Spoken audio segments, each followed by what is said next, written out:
வரும் காலம் வசந்த காலம். அப்பொழுது அவனுடைய எல்லா சகோதரிகளும் அவனுக்கு அறிமுகமான அனைவரும் அவனிடத்தில் வந்து அவன் வீட்டிலே அவனுடைய போஜனம் பண்ணி கர்த்தர் அவன் மேல் வரப்படின சகல தீங்கு நிமித்தம் அவனுக்காக அங்கலாய்த்து அவனுக்கு ஆறுதல் சொல்லி அவரவர் ஒவ்வொரு பொன் ஆபரணத்தையும் அவனுக்கு கொடுத்தார்கள். கர்த்தர் யோபுவின் முன்னிலைமையை பார்க்கிலும் அவன் பின்னிலைமையை ஆசீர்வதித்தார்.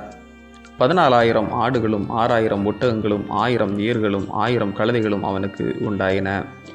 யோபு 42:11-12. பாதையோரம் பட்டு நின்ற பணப்பயிராம் ரப்பர் மரத்தை கண்டு நடந்தேன். நாட்கள் சில தாண்ட நடந்து வந்தேன். அந்த பாதையிலே பசுமையாய் நின்றதை கண்டு வியந்தேன். புரிந்து கொண்டேன் படுதல் வழி பசுமையானதை. உதிர்தல் இழப்பதில் அல்ல, புதுமைகள் தோன்றுதலுக்கே. கிறிஸ்தவ வாழ்வின் அடிப்படையே நம்பிக்கையாகும். கடவுளிடம் உறுதியான நம்பிக்கைக்கு சான்றாக விளங்கியவர்தான் யோபு. யோபுவின் முன்னிலைமை செழிப்பாக இருந்தது. அந்த செழிப்பு அதிக நாள் நீடிக்கவில்லை.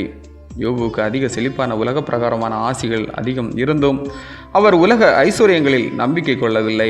மாறாக கடவுளிடம் நம்பிக்கை கொண்டு கடவுளின் பல பரீட்சைக்கு தன்னை அர்ப்பணிக்கின்றார். யோபுவின் மனைவியால் தாங்கிக் கொள்ள முடியவில்லை. மேலும் யோபு நம்பிக்கையுடன் எதிர்காலத்தை கணித்து சொன்னார். கர்த்தர் என்னை சோதித்த பின்பு நான் புடமிடப்பட்டு பொன்னைப் போல ஜொலிப்பேன். கடவுள் எனக்கு குறித்திருக்கிறதை அவர் நிறைவேற்றுவார். எனவே யோபுவின் நம்பிக்கை தான் புதிய வசந்த காலத்தை கொடுத்தது. தேவன் சகலத்தையும் செய்ய வல்லவர். நீர் செய்ய நினைத்தது தடைபடாது என்று உறுதியுடன் சொன்னார். அவருக்கு 2 மடங்கு நன்மை கிடைத்தது. எனவே நாமும் தோல்வி, நஷ்டங்கள், கஷ்டங்கள் வந்தாலும் வசந்த கால வாழ்வுக்காய் நம்பிக்கையுடன் வாழ்வோம். வாழ்வு தரும் வசந்த காலமும் வந்து நன்மை சேரும். ஆமேன். இந்த நாள் உங்களுக்கு இனிய நாளாக மலரட்டும்.